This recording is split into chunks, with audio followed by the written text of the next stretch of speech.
As Lou said, the topic today here is inventing the future. And I think that's really what you're doing. Is yesterday, today, the exercise you're going to be doing today is to set out a plan for the next 5 years. And having built that plan, you're going to go execute it. And literally, you will be building the future that you envision. It's a good process. My contribution today is to help you think about some of the big trends outside of your business and maybe outside your field that are going to affect you, not just your business, but also your client's business. Because as an agency, you have a double problem. You have to deal with not just the evolving landscape that you operate in, but you also have to solve problems for your clients. You have to understand the landscape they operate in.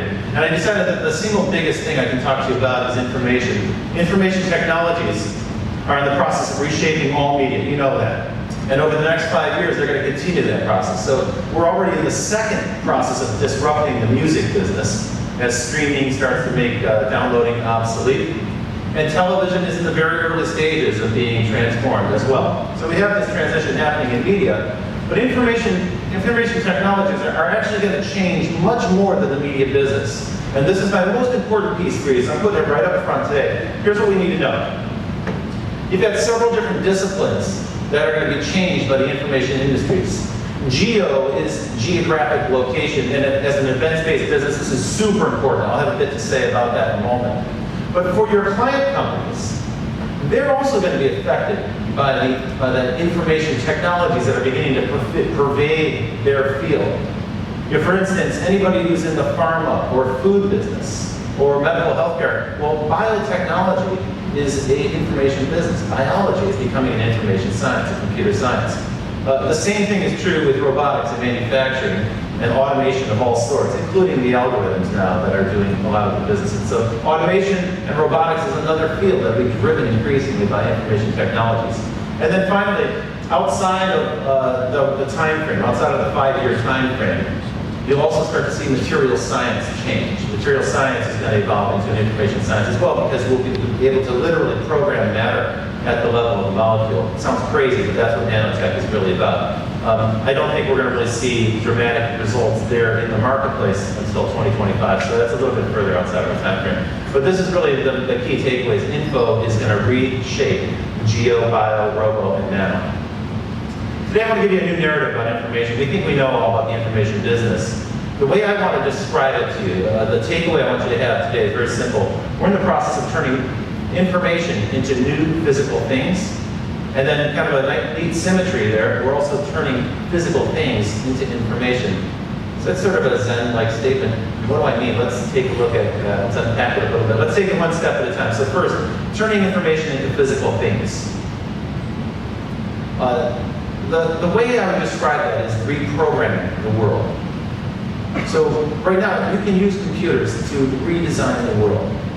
You can redesign just about anything you wish to do. There are scientists working on reprogramming biology, reprogramming, as I mentioned, material science at the molecular level and so forth. So in a way, turning information into new things is something that human beings have always done. But now, aided by computers, we can do it at a level and scale that's never previously been possible. If you look at a field like 3D printing, big hype factor last year, it's sort of the cover story on a lot of magazines, a lot of news.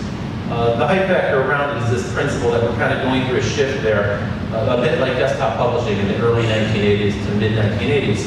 And that, of course, was the beginning of this big shift we're experiencing now with media. It changed the print industry, it changed many aspects of media in general. Well, so we're going from desktop publishing to desktop manufacturing.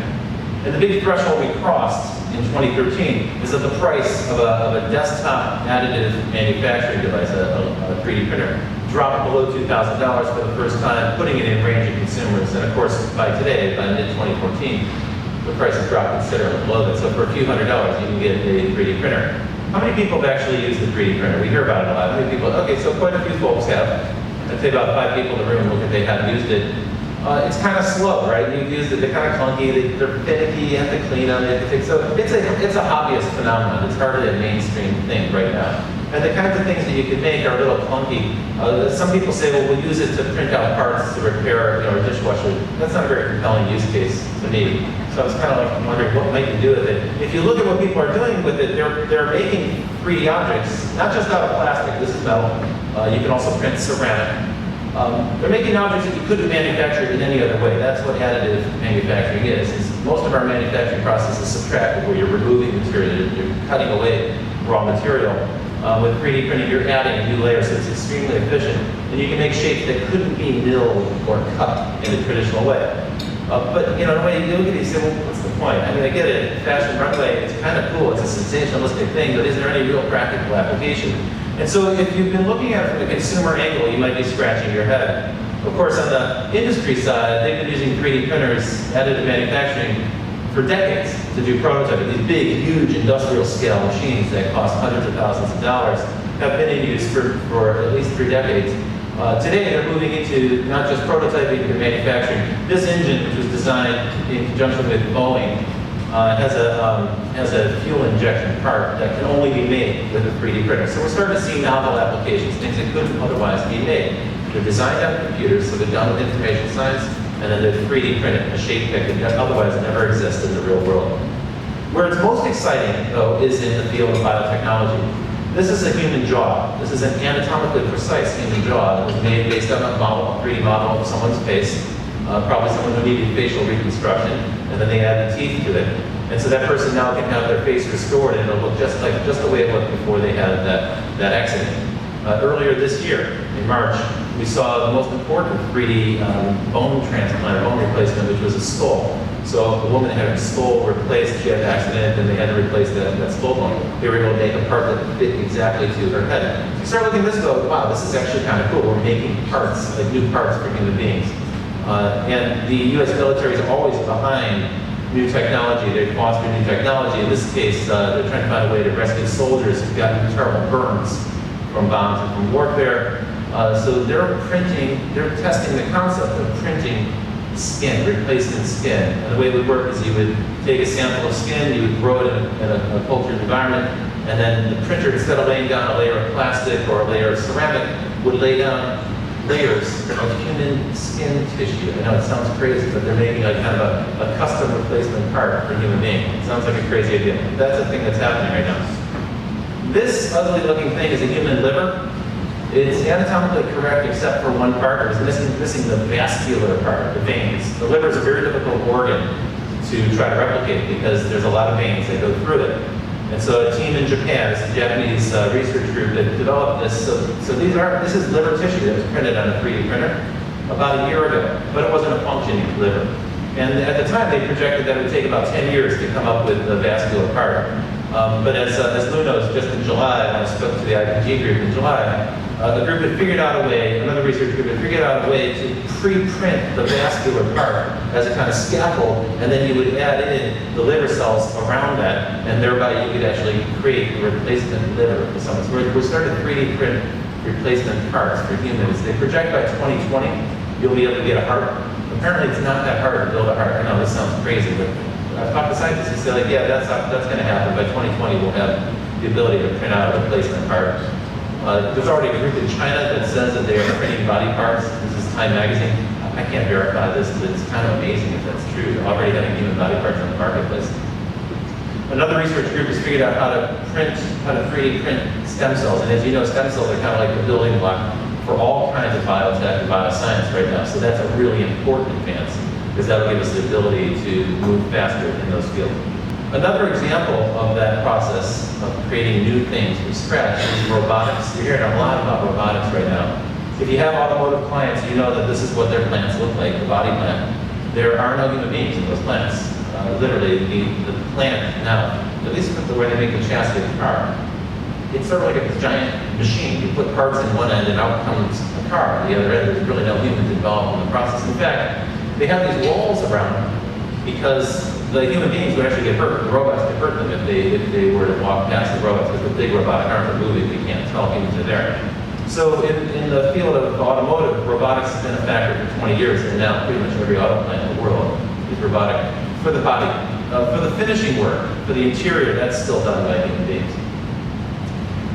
Big breakthrough this year. This is a robot called Baxter. And unlike those big automotive robots, it doesn't cost $300,000 per robot. It costs $20,000. That puts it in range of lots of small companies, small and medium-sized companies. So you can imagine a local manufacturer could now have robots, not to replace workers, but to make workers more effective. In fact, what's interesting about this robot, it doesn't have to be programmed by a computer scientist. Any worker can pick the thing up. It doesn't have legs, it sits on a table. You can pick it up, you can move it over, and you can guide the one arm and train it. And then when it has that process down, you can guide the second arm. So it has like two arms that can work independently. So one arm can take things out of a box, and the other arm can be stamping them, as in this example. And unlike those automotive robots, Faster can see, it can sense people are around it, so it's not a dangerous robot, it's a safe robot. It can see you and it can interact, it has a face. And so that's a $20,000 robot. You can imagine over the course of the next 5 years, that price will continue to drop until these manufacturing robots are $10,000, perhaps even less.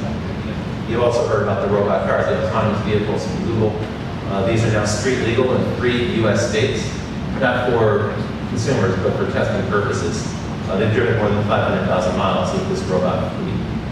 And of course, we also have this crazy thing that sounds like science fiction, flying killer robots, or predator drones. Kind of a creepy notion that's been actually in active duty now for about half a decade. In addition to these, they're now bringing drones to the United States, the UK, and many other countries. So you'll start to see drones a big part of our life in the next 5 years. When Elon Musk isn't busy running Tesla, in his spare time, he's also the CEO of another company. Some people don't know that. He's the CEO of SpaceX, which is one of the first privatized space companies in the world. And SpaceX is the first private company to win a contract to resupply the space station, the International Space Station. And SpaceX operates on a robotic basis. So that's a robot or a spacecraft that's coupling with the space station, bringing supplies to the space station. And that's run by SpaceX. And of course, we have a little human representative on another planet, 100 million miles away. We tend to forget about this as well. It's kind of an amazing achievement.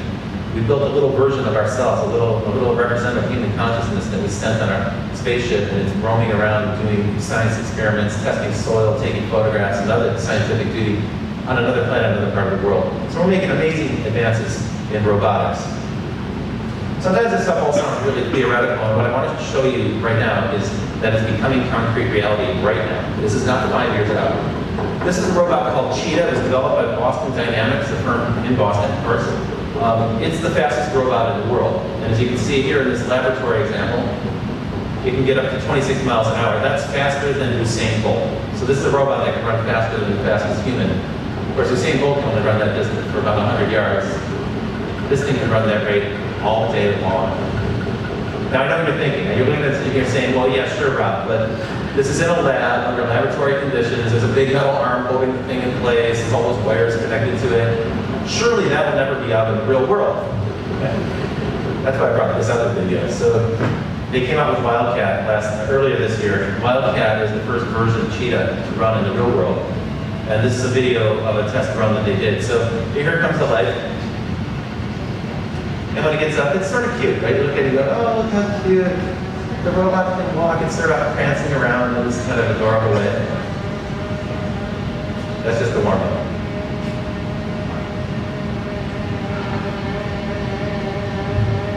So now when it gets into position, watch it start to gallop. Here it goes.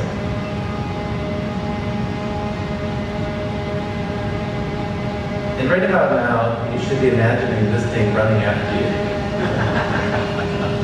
And it can go that fast all day long. So this is where we are with robotics. They're making tremendous advances in the field of robotics. And I should point out that Google bought this company last year, and Google has now acquired 8 other robotics companies. So Google has acquired about half the smart companies in the robot field.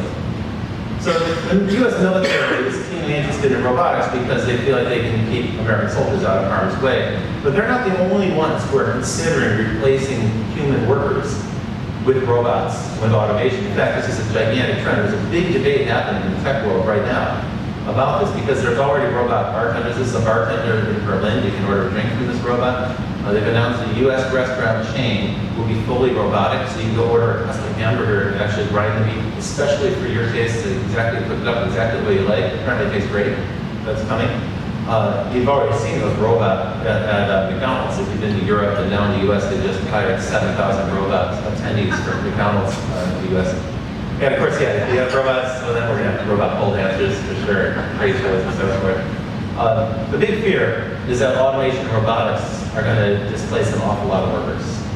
And I think that's another thing to be aware of in this time frame, this next 5-year time frame, is the gradual and sort of subtle, but I guess decreasingly subtle, arrival of robotics and automation and the displacement of workers.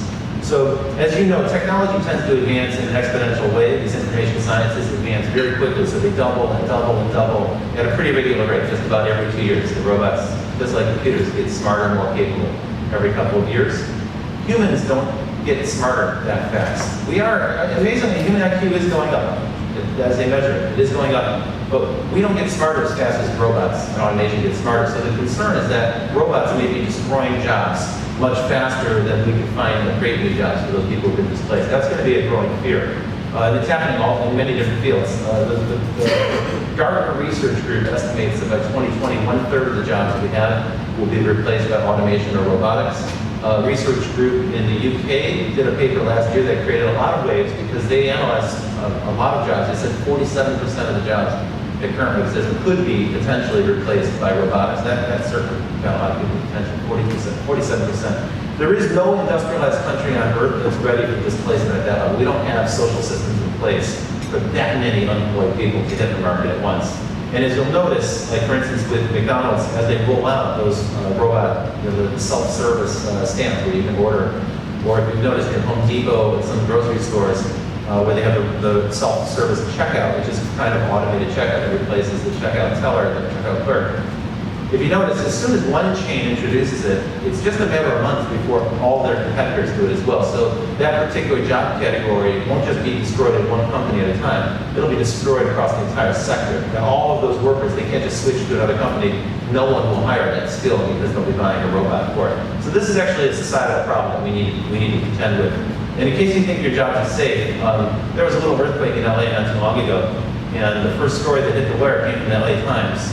It wasn't written by a human reporter, it was written by a robotic editorial assistant. I talked to a newspaper editor about this. I said, well, what do you think about that? He said, this is fantastic. Because over the last 15 years, they've cut my newsroom down so much. I don't have enough reporters. I would love to free reporters so that they can work on real investigative research and let the grunt work be done by robots, by automated systems.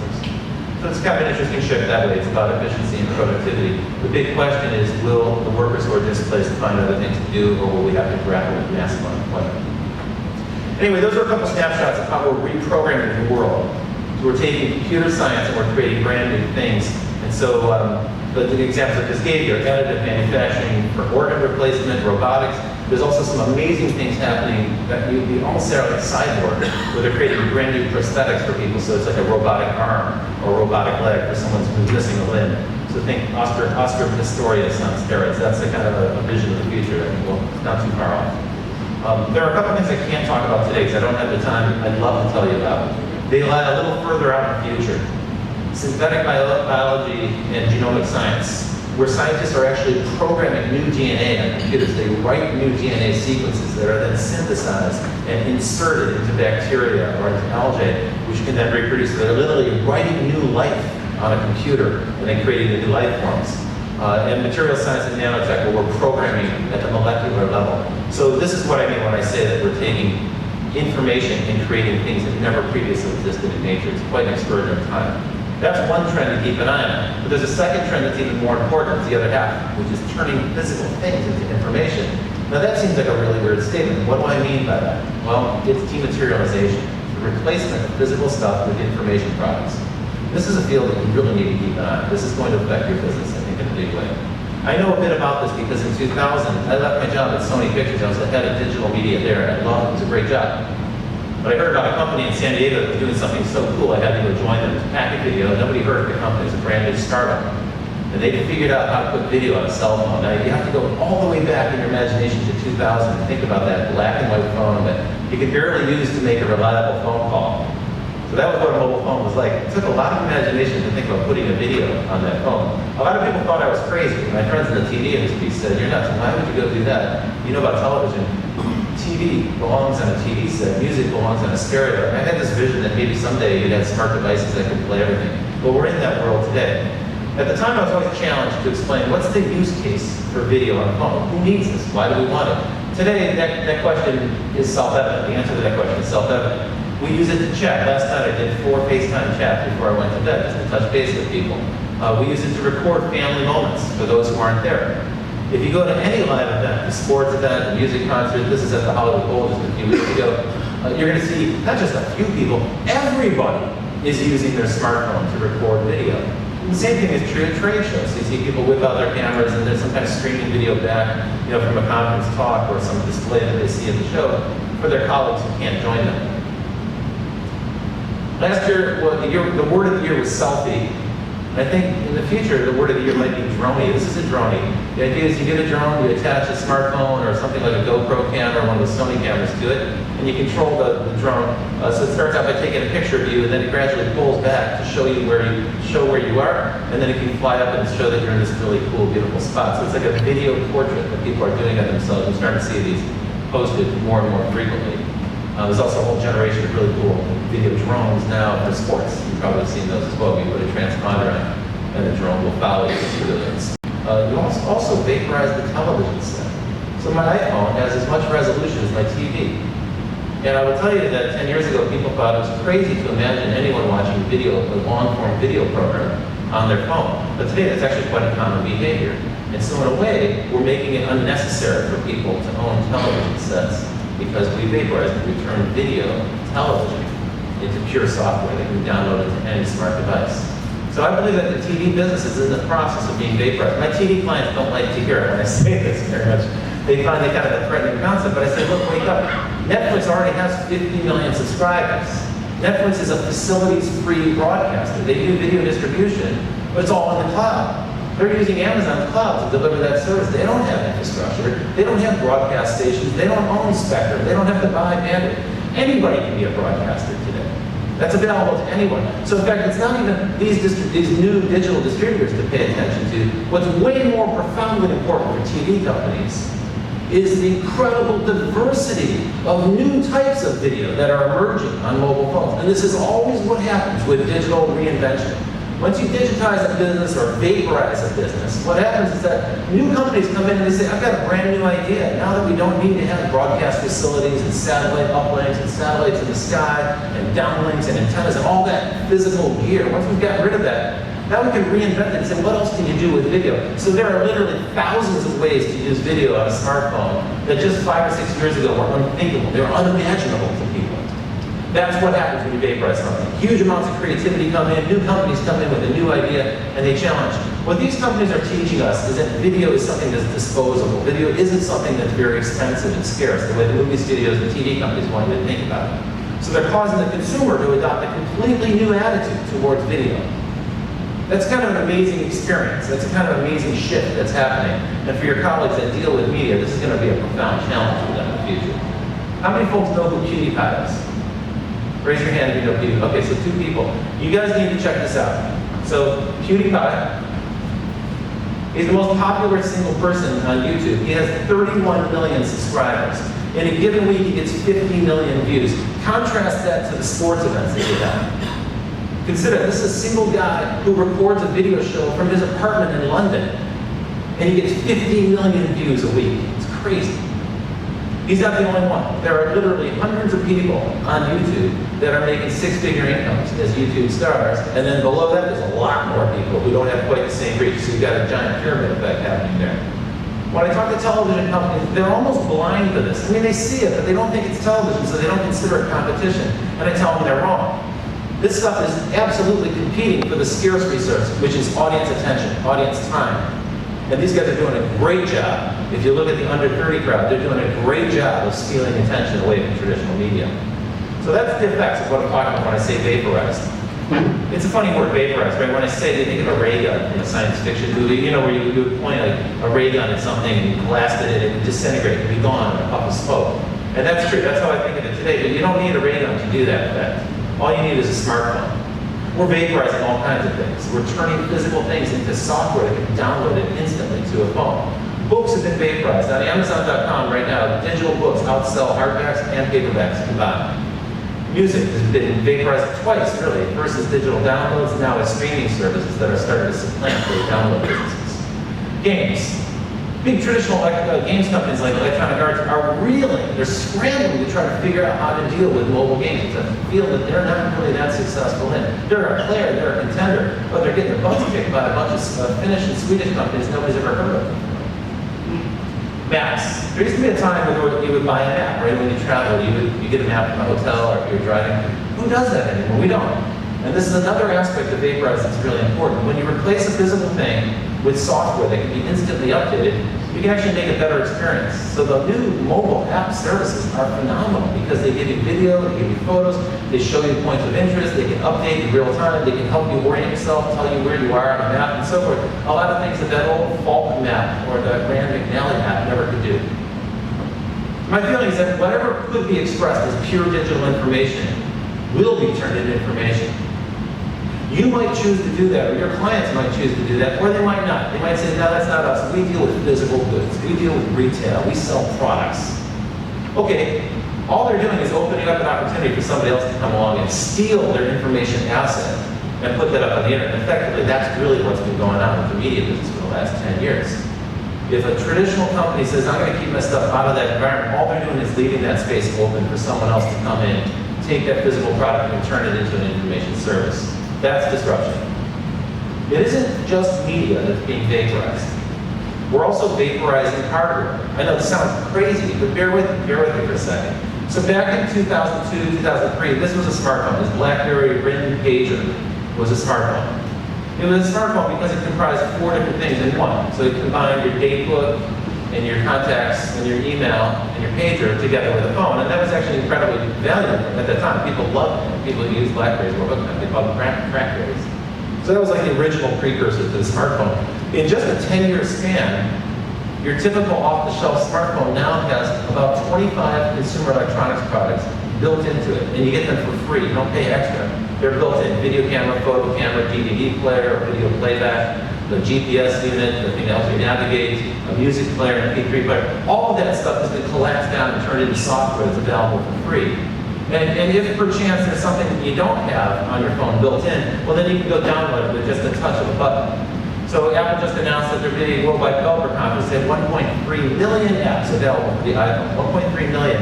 And every one of those apps represents something that used to be sold in a retail store as a physical product, shrink wrapped for people. And so now they're provided a software, and 99% of them are available in some free version. This is transforming the economics of making products. That's vaporization. The process doesn't stop. It's going to continue. Right now, Apple Pay is rolling out, so we're in the process of vaporizing credit cards, identity, access control, like those key cards, passes, and your ignition key for your car, and so forth. All of that will be replaced by software running on your phone. Once you start looking for this process of vaporization, you see it everywhere. It's all around you. For instance, consider the cloud. What a perfect metaphor for my story, right? The cloud. We use that phrase all the time. If you think about it, it's vaporized infrastructure. What the cloud really means is I can launch a startup company today without having to invest millions of dollars in hardware and in server licenses and software licenses. I can launch a company today on my credit card. We have all these amazing new services, Airbnb, Foursquare, Pinterest, Spotify, Netflix, Dropbox. We all use these services. They all have one thing in common. They're very, very different, but they have one thing in common. They all ride on top of Netflix, on top of Amazon's infrastructure, Amazon Web Services. So Amazon was the first to offer these cloud services at scale for companies, and they continue to be by far the market leader. But what it means is I can now launch a startup company and simply use my credit card to buy infrastructure, and I don't need to invest in hardware. In 2007, I started a software company, and I had to raise money from investors, and they said, well, what's your scalability plan? How are you going to deal with it? If millions of people come to your service. So I had to show them that a certain amount of money that I raised, that priceless startup capital, a certain chunk of that had to be invested in hardware, in servers, and software licenses. What a waste of money. What a terrible way to cripple a startup company. Today, you can launch a startup company in an afternoon. All you need to do is build a front end. You can use software infrastructure provided by Amazon or many other cloud providers. So my friend Andrew House is one of the leaders in the synthetic bio field. And he said the next biotech billionaire is going to start his company at a Starbucks. with a smartphone and a laptop. That's all you're costing. That's all you need to get started in business today. Medical devices are actually in the process of being vaporized. It's not limited to consumer things, consumer electronics, or consumer media. It's starting to pervade other industries. For instance, you've seen these Fitbit things and these other kinds of like personal health monitors as wearable devices. Those are all being turned into software. In a way, these companies, I think, are kind of endangered species right now because now everybody seems to be moving into the field. Already, Fitbit's been replaced by an app that's free called Moves. You can download it for free, and it uses the accelerometer on your phone to do approximately the same thing that Fitbit does. Fitbit has only been around since 2007, so their shelf life has become very, very short. Of course, Apple's moving into this space as well. In a little bit more hardcore technology space, I talked to a group of researchers at UCLA that built a thing called Lab on a Chip. So right now you have this outbreak of Ebola in West End Africa, and it's a real concern, right? This is kind of our fears we're going to have a serious outbreak, rapid outbreak, massive epidemic. That's a real concern. The key to stopping these problems is to catch them early in the field. But the problem is a lot of parts of Africa where these outbreaks occur, you don't have a lab around. So the way you do that, if you consider the Congo, half the roads are impassable in the wintertime, in the rainy season. And so the only way you can get a tissue sample back to a lab is they have a helicopter come, they put it on dry ice, and they fly back, they run the tests, and they come back maybe with some recommendations. Well, that process can take a couple of days, and in that time frame, transmission can occur. What Lab on a Chip does is it allows a scientist or doctor to go out to the field just using the computing power in the smartphone.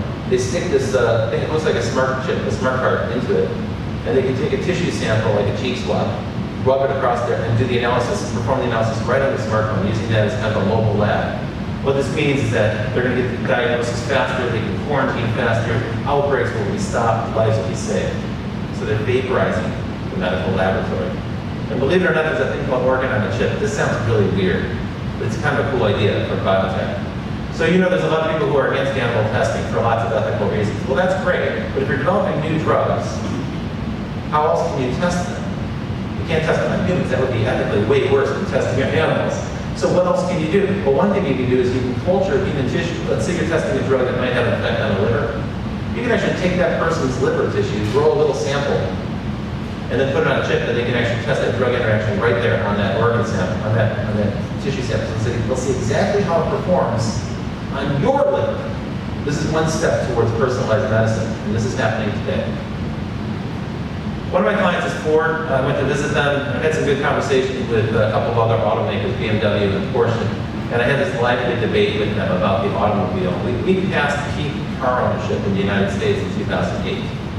It seems like people under the age of 30 see less need to own a car. So the question is, are we going to vaporize the automobile? It seems like a ridiculous question. People still need to go from point A to point B, and the car is the only way to do that. That's looking at it wrong. You need transportation, doesn't mean you need to own a car. We've already seen a trend in consumer electronics where they create faceless appliances. Faceless appliance means you can buy a stereo that's literally just speakers and a dock, and you stick your smartphone in it, and that's the intelligence. The device itself is kind of dumb. I think something similar is going to start to happen to cars. We're going to lobotomize cars where the smarts, the intelligence will start to reside in your mobile phone. So, for instance, people are already trying to do this with their phone. They don't like the GPS system that comes built into the car. And so they take Velcro tape and they try to stick like an iPad or a tablet of some sort on the dashboard so that they can have Google Maps or whatever map system that they like. So consumers are telling us with their own actions that they want to modify it to their car. They want the ability to download apps to their car. Some smart manufacturers start to integrate this so you can pair your phone with the car and then the stereo will pick up your streaming. If you have Spotify or Live or something, it'll pick that up and it'll start streaming it on your car stereo. So that's cool. That's a step in the right direction. Other manufacturers are making a smart app so you can control the car. Once you pair the phone with the car, you can actually control the car from the phone. So for instance, on a hot day, you can turn the air conditioning on, you can roll the windows down a little bit from a distance using your smartphone. That's a step in the right direction. It seems very clear the next thing that will happen is the ability to download apps right to the dashboard. So again, if you don't like the GPS system or the mapping system, why not just download Google Maps or the map system of your preference, one that's matched to your interests, one that knows your history. You can start to do that. You can add Waze to your dashboard, for instance. This is a joke, obviously. This is a goofy picture. It has up display with 35 apps on it. That would be kind of a distraction. So that's not literally what I have in mind there. You can start to see that automobile is going to become the next mobile computing device after the smartphone. It seems quite natural the two things would merge together a little bit. Now factor in these car sharing services and these pseudo-taxi services, and you start thinking, wait, hang on, these guys are offering novel ways of doing transportation as a service. And if you combine that with the prospect of robot vehicles, which I imagine we'll start to see on the roads by 2020, maybe a little bit later, depending on really law, most of this will end up back, toward law. But if you combine all those services with robot vehicles, then it's quite clear to imagine in the future you won't need to own a car. You'll have transportation as a service. So that when I come out of a meeting, I won't need to look at my Allentown with pre-scheduled cars. I'll walk out on my phone, which has my calendar, will have already arranged transportation to the airport. I'll simply get in the vehicle that's paired to my phone, no driver. It'll take me to wherever I need to go, and then when I get done, I don't have to park, I don't have to pay, I don't have to sell, it'll all be handled by my phone. I simply jump out and go on my way, and the car goes on and picks up its next passenger. This seems very clearly like it will be a possibility. Whether it comes in the next 5 years, that I don't know. But I can see that we're already on that trajectory, moving away from car as a product you buy at home to transportation as a service on demand. That's the shift that I see coming. As goods become more information intensive, they begin to give up, they shed their characteristics as a physical product, and they start to take on the characteristics of a service that you subscribe to. That's the big shift. And when you work with your clients, you need to ask them this. You have to say, how can your product turn into a service? How can you make it a smart service? How can you vaporize the information content inside your product and deliver that to someone on a smartphone, make that available to them, and get them to subscribe, exchange your data, engage, give up a little bit of data. That's the opportunity that lies ahead for your clients. And by the way, it's not all about the smartphone. I talk about smartphones a lot. I'm fascinated by them. I think they're profoundly important technology. But I want to point out that the smartphone is also very likely to get vaporized, and that could occur sometime in the next 5 years. So as we already know, there's wearables like glasses and wristwatches, and now in the future, perhaps these cool bendable things that are more like a bracelet. You know, when you need a flat tablet, you roll it out, and when you don't, you wrap it around your wrist like a bracelet, you can wear it. A group of researchers, led by a fellow named Pranav Mistry at MIT, are working on a new, completely vaporized smartphone that exists as pure light. So you would wear a pendant around your neck, and if you need a phone, you simply speak to the thing, it has voice command. You hold out your hand, and using gesture tracking, you can watch what you're doing with your hand. And so you can have a dial pad, and you can use it to navigate the web and so forth. I know it sounds crazy, but there's a group that's already developing this. So the idea there is a vaporized phone. The phone exists as pure light, pure information. So the question every company needs to ask themselves is, what part of my business consists of information? How important is that? Yesterday, I had an occasion to talk to a couple people here. We noticed, I was talking to the CFO of your company. You know, if you talk to CFOs, it's a really interesting conversation. Every CEO I talk to says information is our greatest asset, right? Data is our greatest asset. Then when you talk to the CFO, you say, where does that asset show up on the balance sheet? It doesn't exist. There's no real agreed way for accountants to measure the value of data assets. And yet, as more and more companies are migrating into this vaporized information-based world, we're actually at great risk, right? Because so many companies today do a huge percentage of their business in e-commerce, and they do a huge percent of their interaction with their clients through mobile and internet interaction. And yet, they can't even get insurance for those services. That data is not insurable because it doesn't show up on a balance sheet. The insurers say, show me where that shows up as an asset in your balance sheet, otherwise I can't insure you for it. I don't know how to value it. So this is a gigantic question, and I think it's something that an agency like yours is going to be tasked with. And I know you're working on it. I know that's what Futures is about. I'm trying to measure ROI in the events, a real tangible ROI, not just a hypothetical one. But this will increasingly become important as more and more businesses are transformed by information. So that part of the talk is about dematerialization. We're turning information into new things that never existed before. We're using computers to design stuff that never existed. At the same time, we're using computers to replace physical things entirely, phase them out entirely, replace them with pure information you can download into a phone. So the information economy is reshaping the world that we live in, the real world. And that's the most important takeaway I have for your groups, because you operate in the real world. You guys aren't really that exposed to media. I know some of you deal with media in some ways. But generally speaking, the events business is about putting real human beings in a real physical place where they can really be immersed in a brand experience. And that's great. I'm arguing that that's about to be transformed. Let's take a look at how that's going to happen. So we're marketing in a vaporized world. In the hybrid economy, this world that combines both the real world and the digital world, where we have this kind of information fog that surrounds people as they walk into a room because they have their smartphone, they're connected to all these services. They spend half their time on Facebook or Twitter. They're taking pictures and sharing them as they walk around in the real world. So we spend our time in this hybrid world. In that hybrid world, marketing is technology. And that's simply a fact because as growth on digital platforms continues to grow and grow and grow, software will become the most important way for your clients to connect with their customers, to engage them, and to keep them. So you must develop this capability as an information science company.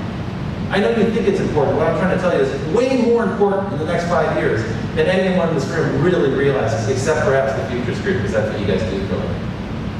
I want to give you a new narrative about products. See, in the past, in the 1990s, when we started out with the internet, when we first started connecting computers to a network, we said, well, there's a real world, we can sort of digitize things, and we'll create kind of a digital version of them. Things like Second Life, or even like e-commerce, right? The first generation e-commerce sites. It was like a digital version of a store. It wasn't like any store you'd ever been to, but it was a digital version of a store. And so a lot of people got hooked on that notion, and we kind of stopped thinking there. We said, okay, that's what the digital world consists of. But with mobile completes the circuit. So you bring your mobile phone with you now as you go into an environment, as you go to a place. And so you're in a totally new physical context, and everything on your phone can reflect that, can change, can adapt to that. At least the apps that are context sensitive. That's a big change that's occurring. So that means you now have access to all the world's information and all these information services, no matter what context you're in. And I think as an agency, that's where you kind of need to be if you're in the events business. You need to start thinking of context-sensitive situations and context-sensitive software that's adapted to those situations. A good example, if you keep your eye on the growth of wearables, what happens over the next few years now that Apple, Google, Amazon, everybody seems to be piling into this space in a big way. They're not all ugly. This is Withings. Withings is a company in the UK that develops good-looking wearables, which I think is kind of cool. So these are wristwatches, but they're also full of sensors, so they can track your health, your body chemistry, and so forth, body temperature. All of these products come with an app. So they don't just consist of physical hardware. They consist of hardware with a software layer and apps on top. That's a really important concept. That's the new value model. There's no such thing as a physical product. It's a physical product that's smart and has a microprocessor and it's a computer built into it. Operating system, software layer, and apps on top. And so when you buy a product, it comes with the service bundle in it. That gives your clients an opportunity to charge two different ways. They can discount the physical product and make money up on the sale of the software or the app later. That's kind of how Kindle is working for Amazon. Or they can flip it around. They can offer the product at a certain price and then give you a bunch of free software on top of to add value to it. For the companies that produce products like this, what they need to focus on is that the value is no longer in the physical product. This is a really tough transition for companies that make things, make physical things. They have to start to think about data assets. Because anytime you launch a network product, a product that is smart, that has software that connects to the network, you're going to be generating data. That product will shed tons and tons of data. The data can be collected and analyzed, and eventually that emerges as a proprietary data asset. And every new company that launches some smart product now, ask yourself the question, what data are they collecting? What's the benefit for them in controlling that data? That's a crucial question to think about. So for instance, a lot of wearables will give a heat map like this. This is what the consumer might see, but the company tracks that in aggregate. So now that's actually kind of an interesting thing. When you have millions of people wearing a smartwatch, for instance, you can start to see what their sleep patterns are, what their workout patterns are. You can probably figure out when they're commuting. You can learn a lot. You can intuit a lot from this type of data. And in aggregate, that can be incredibly powerful data used right. The other key thing about building an app on top of a platform, so opening up your platform for software, is that you can get creativity from a whole bunch of game developers and app developers who will come in and invent new things on top of your physical product. So the question for your companies, your clients to ask themselves as they develop smart products is, what part of my business can be opened up for collaboration? How can I invite other people in? Right now in New York City, IBM has opened up Watson. This is their learning software. It's cognitive computing. It's a software program that actually can learn like a child. It can learn from people who are using it. So Watson was originally developed by IBM. It's a kind of problem-solving learning computer. They beat Jeopardy, right? And aced the Jeopardy show. A lot of people thought that couldn't happen, but they did that. He could handle a conversation on Jeopardy and understand enough about what was going on to win the game. It trounced the Jeopardy champions. They then went on to focus on healthcare and medical issues. Now, there's so much new information coming in the healthcare field that it would require a doctor about 180 hours a week to keep up with all the new medical science that's coming out. So no doctor on earth can keep up with it. But Watson absolutely can devour that information. So Watson now can diagnose much better than the average doctor. If you walk into a doctor's office and say, I'm dizzy and I have a fever, okay, well that could be 2,000 different conditions. So the doctor's going to take his best educated guess based on what he knows. Well, is the flu going around in this neighborhood? Is it Ebola? Who knows? The doctor will take a guess. Doctors, it turns out, are right about half the time. Watson can do the same thing, and Watson's right 80% of the time. So that tells you something about the future. In the next 5 years, first doctors will begin to rely more and more for diagnosis on an artificial intelligence system like Watson. But that's the first step. The next step will be that consumers will have an app that's Watson, Dr. Watson on their phone. And they won't even need to go see a doctor. Amazingly, my insurance company just sent me a link to this app just a week ago. I was at home, I got a letter from them. They said, we now have a new app that will spare you the trouble of going to the doctor's office. If you feel like you've got the flu or something, simply use this app and you can diagnose yourself. And then at the end, they can refer you to a live doctor who can actually send a prescription to your local local drugstore where you can pick it up, which is kind of amazing. Actually, I don't really want to go to my doctor's office and sit in the waiting room during flu season. So in fact, that's actually something I would find quite appealing, quite useful when I'm on the go. Now what IBM is doing with Watson is they're opening Watson up to 3,000 developers. And they're developing amazing things from veterinary science to cooking and so forth. There's a whole long list of things that are being developed there. So each of those developers is going to teach Watson. Watson learns like a little child, so you have to teach him.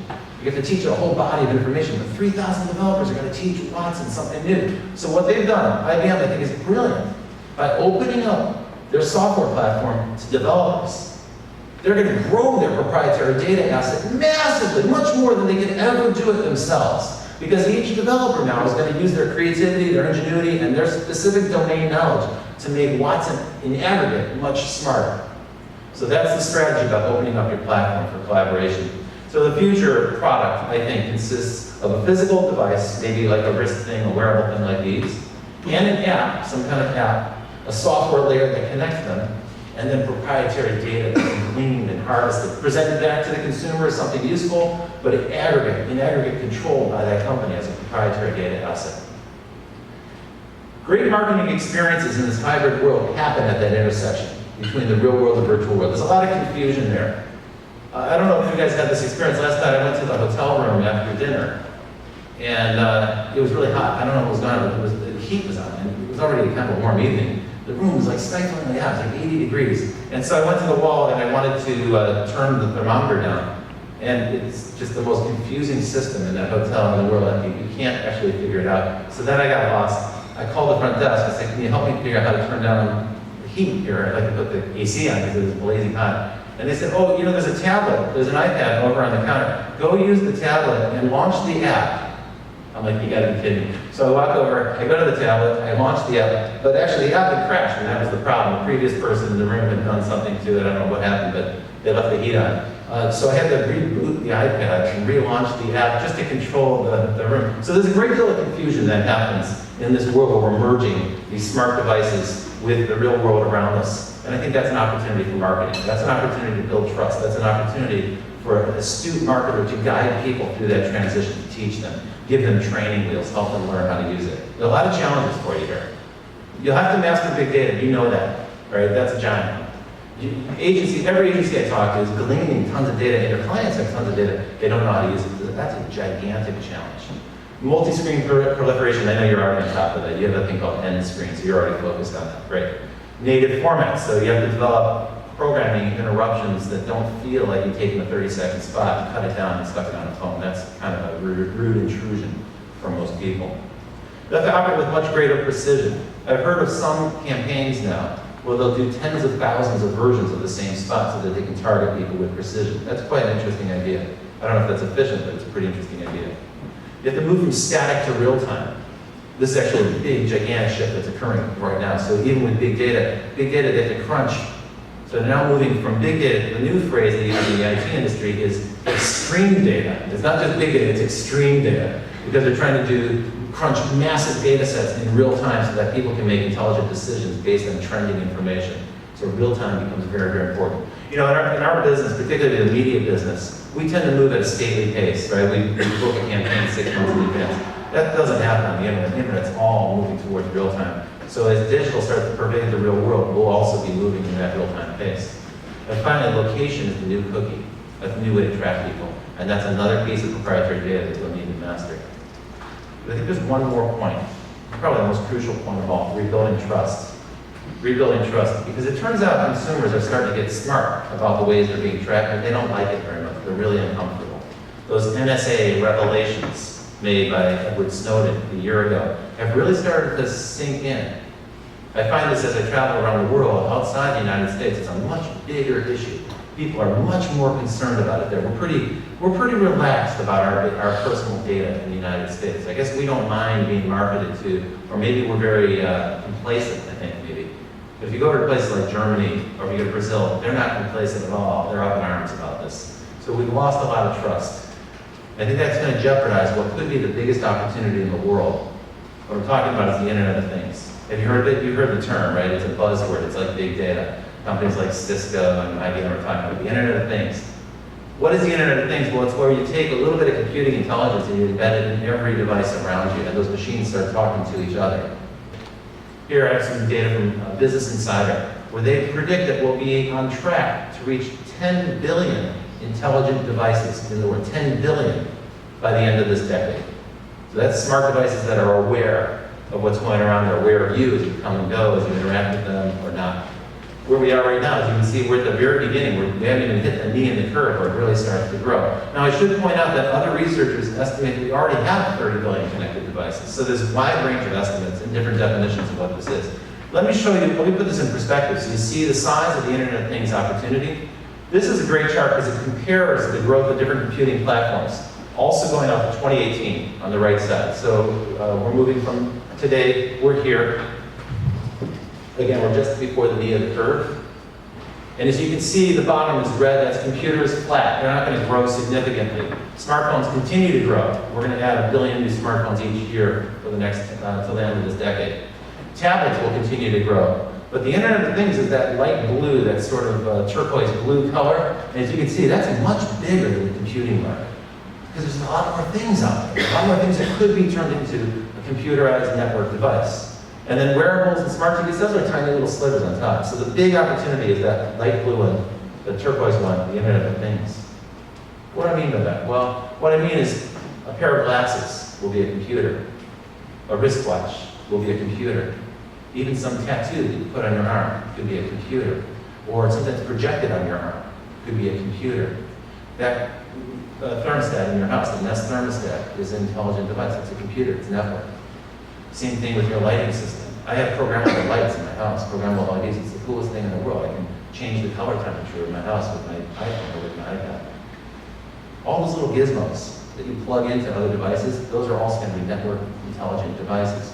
This, by the way, has emerged as the number one, this Chromecast from Google has emerged as the #1 smart device for television now. So they really come from nowhere, come from behind to become an important device. This is a Nikon phone that has an Android phone built into it. It's a Nikon camera that has an Android phone built into it. So they flip it around. Instead of having a smartphone with a camera, they said, let's build a really good compact camera that has all the phone capabilities. That's a computer. It's a network computer. You get these wearable things that allow you to control a drone and have it follow you around. That's another kind of computer. It's like Internet of Things. At the Cleveland Museum of Art, there's a whole wall-sized computer. Imagine a giant tablet that covers a whole wall, the wall here in this room, and you go touch it and move things, and there's real physics around it, so you can move the whole collection around. It's a way to explore that giant art museum. Even an entire warehouse can be thought of as kind of like a computing machine. This is one of the robotic warehouses that Amazon has. So it's like a gigantic computer. Cars are becoming a computer. Lights, the LED lights they're installing that have Wi-Fi points in them, those are also going to be a kind of computing system that can track all the behavior, can track your Wi-Fi address of your phone as you walk past and so forth. Eventually, the entire city is going to emerge as a computing platform. And so for companies that are focused in the live events business, this is a trend we need to be aware of, these intelligent things that are going to grow and grow in increasing numbers around us, silently, sometimes invisibly around us, but they'll be tracking us. And this is how we're going to interface with them. At least in the next 5 years, the mobile phone will still be the #1 way of interacting with them. Your smartphone is like the ignition key for the world, for the Internet of Things. It's your identity card, it's your access point, and so forth. So that's going to be very important. You'll need to master mobile. I want to give you a new narrative about data, the data that's thrown off of us. Now, all of these devices are tracking us in real time. So a term that's popular in my line of work, people I know who are speakers about the future, they love to throw this term around, data is the new oil. And it sounds great, right? Data is the new oil. It sounds like a gold rush. Let's go. But there's a sinister undertone. There's a sinister undertone here that I think consumers are starting to get aware of. And I think it's an issue that we need to grapple with. Because when you use a term like that, you say data is the new oil, it's a gold rush, it's a resource to be mined, you have to ask yourself the question, who's being mined? And the answer is you, and you, and you, and you, and you, and me. We're being mined. Our profile is being mined. There's a security expert named Bruce Schneier who writes brilliantly about this subject. And he coined this great term. He said, surveillance is the business model of the internet. It's a great way to think about it, right? Every single thing you do when you go to a web page is being tracked and recorded. Where you came from, how frequently you come there, how long you stayed, how many pages you looked at, the velocity with which you go from page to page, and where you go next. And they track you across the web. The typical website puts 65 third-party cookies on your browser. 65 different companies are inserting software in your browser every time you go to CNN.com or Yahoo.com. In some cases, it's more than 100 companies. And don't ask the publishers who those companies are. They have no idea who these companies are.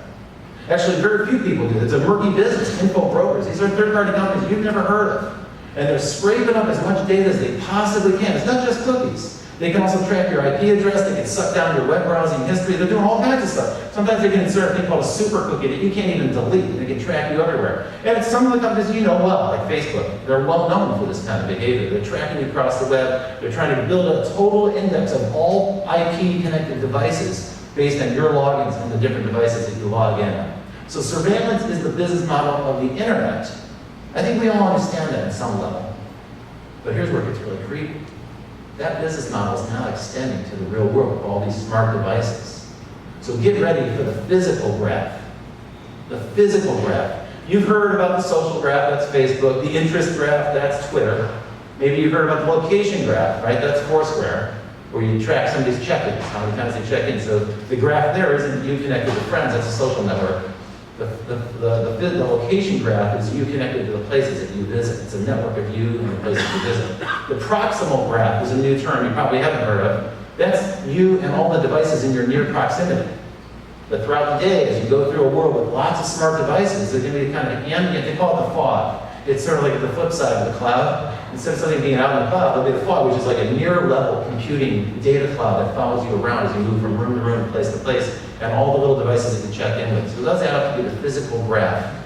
It turns out that we have data swamp. We generate a lot of data. We cast off data as we move around in the world, as we move through life.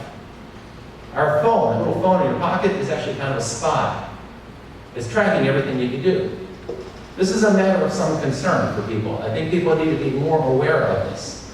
One of the companies I'm working with and fostering in early stage is a company that's helping people set up a do not track me directory so that they can opt out of these tracking programs that are becoming so intrusive. You've probably heard about beacons, right? Everyone's heard of beacons. Anyone who hasn't heard about beacons? In your line of work, this is essential knowledge. You need to be focused on this.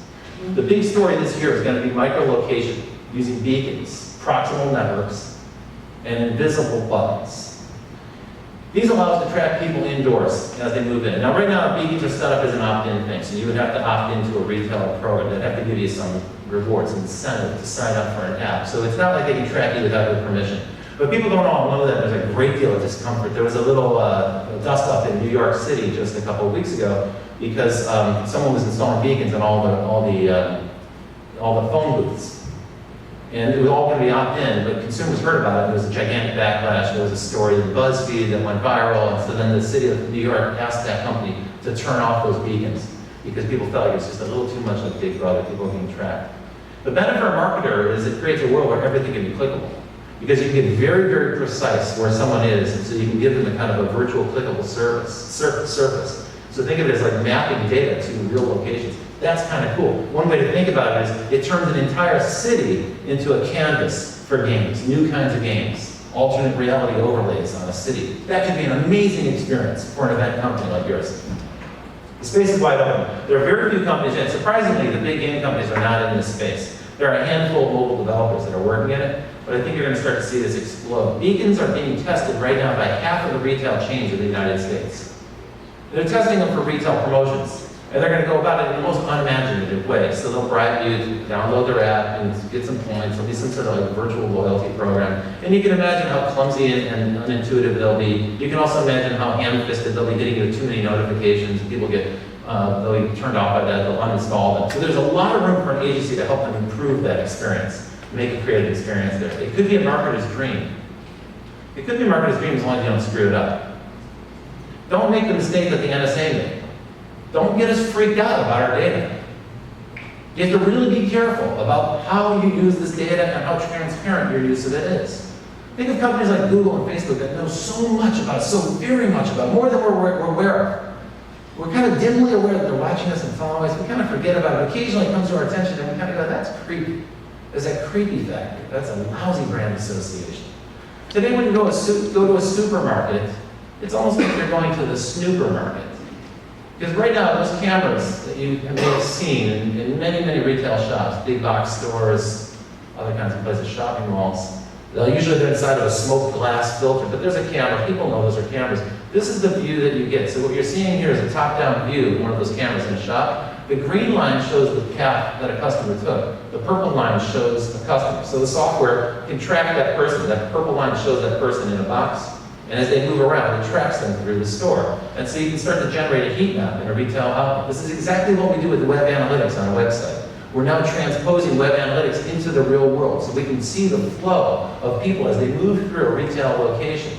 And of course, this is all automated. It's all done with software. And so all the big software companies that you would expect are moving into the retail space. They're offering basically web analytics for the real world. It's a crazy idea. You can actually harvest data that's thrown off, this data smog that people have as they walk through a store and start to understand which parts of the store attract the most traffic, who lingers longest, which demographic spends most time in a particular location.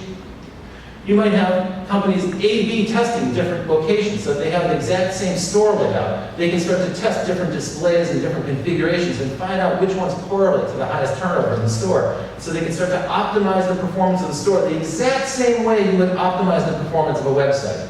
This is happening this year, right now. This is what's behind this push towards micro-locations and beacons.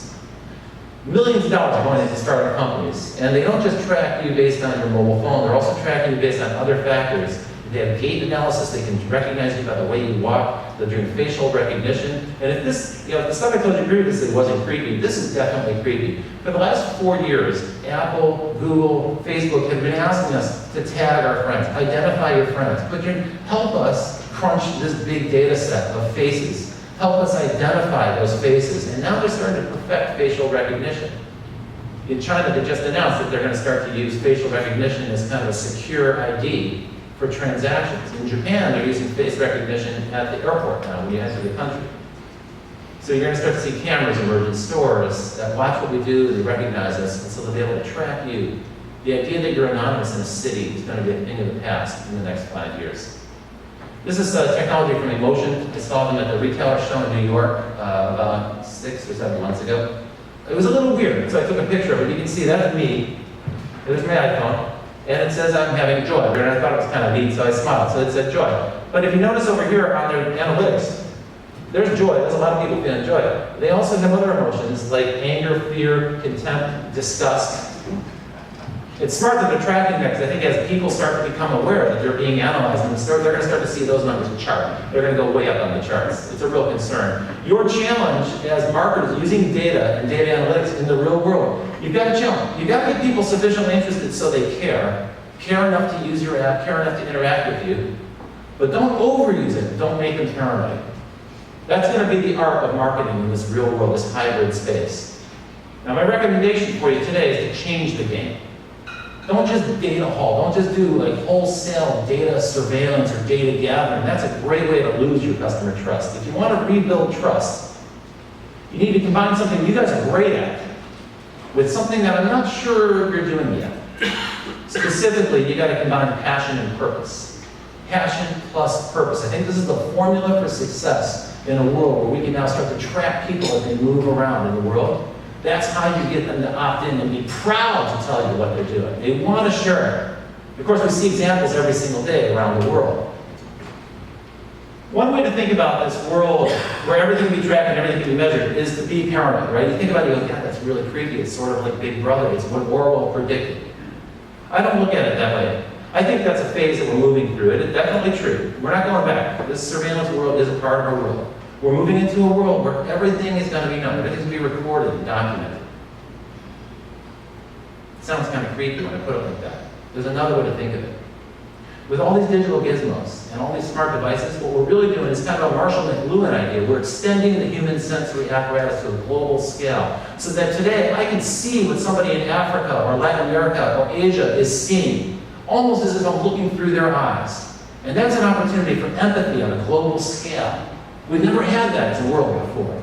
Our news media disassociates us, it intervenes, it intermediates between us. Now you can be in direct communication with somebody who's experiencing something live in another part of the world. And that's an opportunity, because one thing marketers know about is how to market with passion, how to connect with people with passion. That's what you know so well. And empathy, man, that is passion Q, because that's two people sharing an emotional experience mediated through digital technology. That's the opportunity if you play it right. So we now need to rethink the way we approach our customers. We have to think a different idea, a new narrative about the consumer, because digital technology is transforming us. It's not just transforming the world or our products or the services or the economy. It's changing us. It's changing our expectation.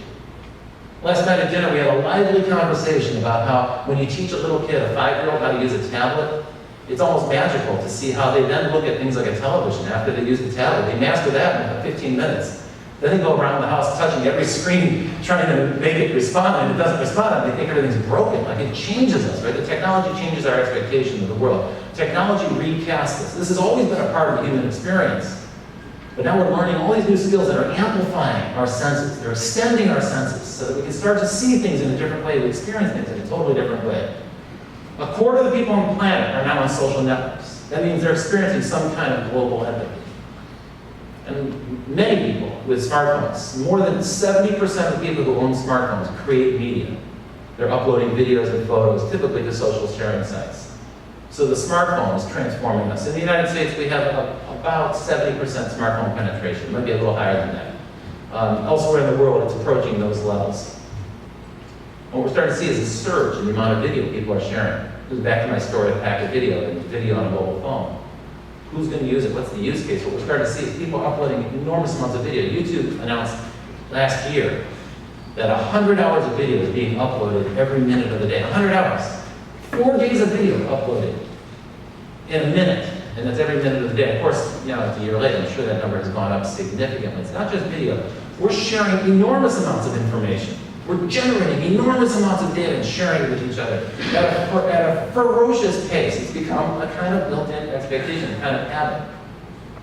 So every minute, we're sharing 350,000 photos on Facebook, 700,000 status updates, 700,000 search queries, 100 hours of video, and an amazing 200 million emails are being sent every minute of the day. So we're generating prodigious amounts of data. And of course, it's all being data mined by the information companies. So it's all being tracked and recorded. Those numbers are surely going to continue, because every year for the next 5 years, we're going to add another billion smartphone users. They're not going to be buying iPhones. Those are too expensive. If you go to the southern hemisphere, people can't afford an iPhone. Most people can't afford an iPhone. What they're most likely to be buying is something like this open source Firefox phone. So Telefonica, the Spanish telecom company that owns a number of phone companies in South America, they said, we need a smartphone that's cheaper than an iPhone and cheaper than an Android phone. They partnered with the Mozilla Foundation to create an operating system, an open operating system, and they've created a Firefox phone. It sells for 50 euros right now, 50 euros. You know by next year that price will be $50. And a year after that, it'll be 35 euros or $35. And so every year, we see another billion people coming to the web, such that by the end of this decade, by 2020, 6 billion people will be connected to the web. Already we're at 3 billion. It's not that big of a stretch. I know the numbers sound crazy, but you have to imagine a world where everyone, you can expect everyone to walk in wearing a smartphone, using a smartphone. So let me show you what the potential impact might be. I got interested in photographs. I was wondering how many photos have ever been taken. It's a good question. There's a fellow named Jonathan Good who has a blog called 1,000 Memories. And if you do a search, how many photos have been taken, it pops up in the search results because it's quite an interesting analysis. He took all sorts of historical data like silver nitrate sales and the chemicals that Kodak was using and so forth. And he started to do a calculation and he pointed out that the first 100 years, from 1826 to 1930, the number of photographs didn't really go up that much. It was pretty steady. And then in the 20th century, that number started to rise. And toward the end of the 20th century, when we got disposable cameras and cheap film and the ability to get processing done instantly and so forth, all those changes drove up the number such that by 2000, 85 billion photos were taken, 85 billion in 2000. But then in the next 10 years, something extraordinary happened. After 2000, imagine how many photos were taken each year in the next 10 years. We had a fourfold increase in the number of photos that were taken between 2000 and 2011. Why? Digital cameras, social networks, and smartphones. Those three factors combined made it possible for literally hundreds of millions more people to have a camera at the time when they needed it, take a picture and share it instantly. And as you can see, those numbers are accelerating, right? The numbers are going up. Okay, so that was Jonathan Good's analysis. I looked at that and said, that's pretty cool. And I thought, well, yeah, but that was done in 2011. What's changed since 2011 and 2014? It's only 3 years. Has it changed a little bit? So I started doing my own set of research, and what I discovered is, yes, in the last 3 years, the numbers doubled. This year, we're going to share about 650 billion photos on social sites. And it doesn't slow down. Now factor in that we're going to add another billion people with smartphones every year for the next 5 years. And it's pretty easy to see that that number will double and double and double. Meaning by 2020, we'll be sharing 2 trillion photos a year. I know that sounds insane, but that's going to happen with every kind of social sharing. So status updates and search queries and all the stuff that people are sharing, posting, social video and so forth. You're going to see this enormous growth of the amount of media people share. Because on a network, nobody just shares something. Someone shares it, someone else shares it, someone else posts 3 comments on it, and so you kind of have this ricochet effect, this amplifying effect. I think you're going to start to see that really grow. What's happening is we're becoming the most documented generation ever in the history of the world. Massive amounts of documentation are happening. Okay, so you think, well, that's selfie planning. Oh my God, we're going to be watching selfies. That's kind of a scary thought. But I want to drive back to empathy. Because it's not just about that. You know, selfies, in a way, they're just euphoria, right? I'm having this moment right now I want to share it with my friends. There's nothing wrong with it. It's a kind of an innocent, a little bit vain, a little bit narcissistic, but it's kind of an innocent social moment. There's something much more profound happening beneath the surface. This is a YouTube video still of a woman named Neda who was killed in a protest in Tehran in 2009. And the video is posted to YouTube. So somebody shot a photo of her. That's her dying. And she was shot by the security forces in Iran during a protest, during the Green Revolution that they had there. And the video went viral. And what started to happen is around the world, people came out on the streets identifying with Neda. They said, I am Neda. And that was the beginning of something brand new that we'd never seen before in history. The spontaneously forming network of people who use social media to connect with each other, who find they share a common cause. They share something beyond passion, they share a purpose. And we started to see that happen across North Africa, in the Maghreb region, with the Arab Spring, in 900 cities around the world, with Occupy Wall Street. Most recently in Taksim Square in Turkey. In Turkey, you know the story there, Turkey, Istanbul is a huge city, 25 million people, there's not a lot of green space. And the one remaining park was going to be paved. The president announced that they're going to pave it out and build a shopping mall there. And people were outraged because there just isn't a lot of green space in that city. And so some protesters went down there to demonstrate against it. And foolishly, the government responded in a heavy-handed way with police and sort of battle gear and tear gas and so forth. And of course, people photoed it, YouTubed it, and videoed it, and shared it, and so forth. Within 2 hours, a mob of 40,000 demonstrators was marching across the Bosphorus Bridge. Within 24 hours, demonstrations broke out in 100 cities across Turkey. That's empathy. That's instant empathy. Galvanizing people around a purpose. This is a brand new thing, spontaneously forming networks of people who organize around a cause. They self-organize around a cause. They're leaderless. In the past, when you had demonstrations or political process, there was always a charismatic leader at the forefront. Here, there's nobody in charge. That was always the mystery with Occupy Wall Street. The journalists couldn't cover it because they couldn't talk to anybody. They didn't know who the person to talk to was. It was a leaderless, spontaneously organizing network of people. And it's very clear what tools we use to organize. People tell you, it's on their graffiti, it's on their posters. They're telling you where to find them. Every time you see a photo from one of these demonstrations, you'll see people using their smartphone. Here's Hong Kong right now. These photos are 2 days old. Hong Kong, and here's all the people. Show us your phone. Boom. Show us your phone. They're documenting this stuff. The smartphone is the way this group communicates with itself. It's how it talks about things. It's how it airs issues. What people discover is that they're not the only ones who feel a certain way about democracy. It turns out in Hong Kong, quite a few people feel the same way about democracy. They haven't had a forum, a public forum to express it, so they created their own on the streets and they use social media to organize around it. That's passion connected to purpose. People power can transform society when you get to a big enough scale. And when everybody has a smartphone, people power is going to be an unstoppable new force in politics and civics. So how do brands play into this? I'm not suggesting that you should foment the revolution or organize democracy protests. That's not what I'm here to tell you about. I don't really think you could. I think you can lock onto that in a legitimate way. But if you can identify those causes that people galvanize around, then I think there's actually quite an interesting opportunity for a brand to become really present and meaningful in people's lives, beyond pure passion, closer to their purpose in life.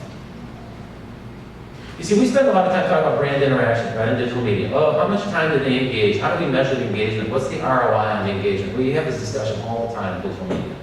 I think it's the wrong discussion. It's not about brand interaction in digital media, especially in this hybrid world where we combine the real world and the digital world together. It's about brands in action. Brands in action. Branding goes from being something you do in a saturation media campaign that's totally passive, exposures, impressions. Branding becomes an active process of engagement where people participate in a meaningful way and get an outcome that changes their lives. That's what I'm talking about when I talk about combining passion and purpose. That's the opportunity for companies that focus on creating live events that transform people, that give them transformative, transcendent moments. You do that brilliantly today with entertainment. You do it brilliantly today with sports. But I think what might lie ahead for you in the future is to start to extend it into other circumstances for your clients and rebuild trust. Let everyone know how you're handling their data. Let everybody know that they're a participant and they can opt out anytime if they don't want to be a part of this. Give them all the control they need so that they feel comfortable. So a couple of questions to take away from this talk. Can you identify the unique information asset in your client's business? It's crucial. That's going to become the most important thing. If they can't name it, you're going to have to figure it out for them. I think increasingly your clients are going to come to you with a data problem. They're going to say, we have a ton of data. Great, what's the important piece of that data? Help them identify that. If they can't identify that, then another way to look at it is to say, well, what part of the business could be vaporized? What part of that company's business could be replaced with an app? And what competitor might be the company that provides that app? It might be a company that's completely unexpected to them. Most of the traditional companies I deal with have a very old-fashioned definition of competition. They look at people who are in the exact same space. And what they're not looking at is feisty startup companies that come in purely operating mobile and purely operating as information that aren't even trying to get a shelf in the retail shop. And that's true disruption. Okay, so now go ahead, go create some brand and entertainment experiences that can transform the world, right where the digital world meets the real world. Thank you very, very much. I'll stick around if you want to chat around coffee time. Thank you very, very much.